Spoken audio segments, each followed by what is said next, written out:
सैया जी से को बात ये कहता का कहता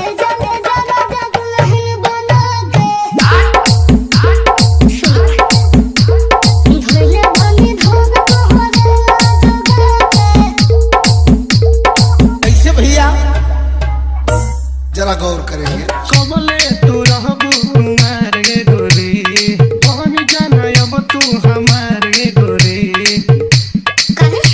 करे जा कबले तू रहबू कुमार गे गोरी, बन जाना अब तू हमार गे गोरी।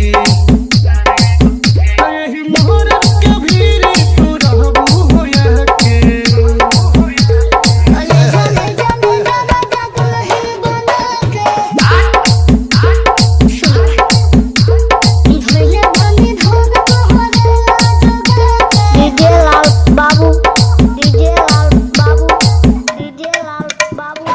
लव के पढ़ाई तू कइलू हमरा साथे, लागत कि चल जइबू दूसरा के हाथे। श्यामपुर शंकर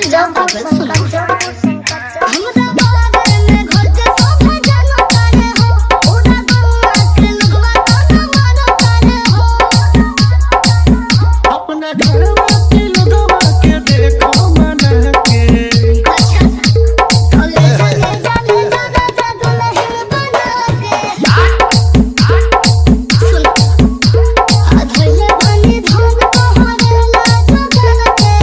आप सुन रहे हैं डीजे लाल बाबू लाल बाबू लाल आवेलू करे जब हमरा से भेंट हो, पापा से बात करके शादी कला सेट हो। मोबाइल नंबर है 8638733480।